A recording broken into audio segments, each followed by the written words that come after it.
Question number 4 और question number 5 में आइए देखते हैं। इसमें क्या कहा गया है, निम्नलिखित भिन्नों का डिसेंडिंग ऑर्डर सही कौन सा है। तो हमारे पास ये 4 भिन्न हैं, हम चारों को लिख लेते हैं, कहीं से भी लिख लेंगे, पहले ऑप्शन से ही लिख लेते हैं, है ना।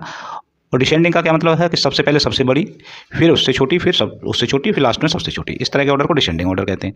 अच्छा, डिसेंडिंग ऑर्डर अब ऐसे तो आपको नहीं पता चल रहा, हल्का आइडिया हो रहा है क्योंकि 4/3 जो होता है ये इनमें सबसे बड़ा है, लेकिन करने का तरीका क्या है कि देखिए इन तीनों में से अगर कोई एक दूसरे से डिवाइड हो रहा है तो उसे तो छोड़ दीजिए।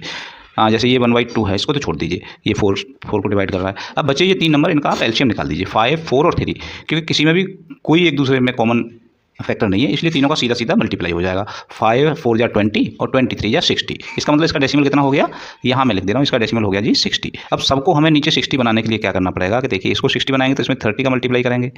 आपसे एलसीएम गलत भी हो जाता है, 60 का 120 हो जाता है, आप इन सब का मल्टीप्लाई कर देते हैं, तब भी क्वेश्चन पर कोई असर नहीं पड़ेगा। ठीक है, इसको 60 बनाने के लिए 12 का मल्टीप्लाई करना पड़ेगा, और इसको 60 बनाने के लिए 15 का मल्टीप्लाई करना पड़ेगा, और इसको 60 बनाने के लिए 20 का करना पड़ेगा। और संख्या में चेंज ना हो इसलिए जितना नीचे मल्टीप्लाई किया है उतना ऊपर मल्टीप्लाई हमको करना पड़ता है ना। ये एक प्रोसेस है।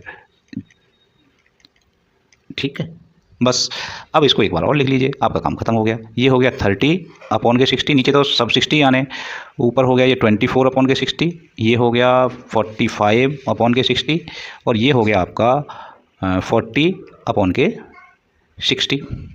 ठीक है, तो ये सबसे बड़ी है, पहले नंबर पे आएगी ये वाली 3/4, और 45 से छोटा 40, ये सेकंड नंबर पे आएगा, मीन्स 2/3।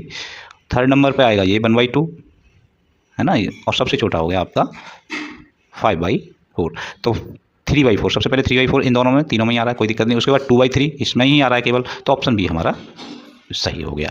ये एक तरीका है, इसमें भी ज़्यादा से ज़्यादा 20 से 25 सेकंड आपको लगेंगे, तो आप ज़्यादा शॉर्ट के चक्कर में ना पड़ें।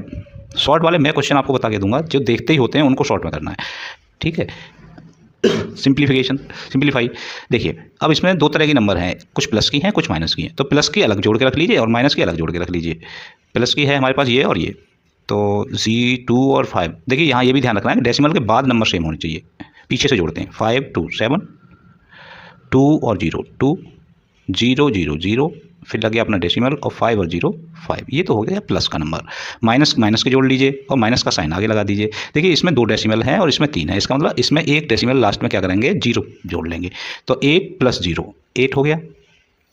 फिर 5, इसका दूसरा है 8, 5 और 8 13 हो गया, 1 कैरी भी चला गया, 0 और 0 और 1 जो कैरी गया है वो 1, पॉइंट लग गया। डेसिमल के बाद के नंबर आपको सेम करने तभी जोड़ना, फिर पॉइंट लग गया। 5 और 5 10 का 0 कैरी 1 3 और 1 4, है ना, ये इस तरह से आ गया। लेकिन अब हम देख रहे हैं कि ये जो नंबर जिसके सामने कोई साइन नहीं है, ये प्लस की नंबर है और ये है माइनस की।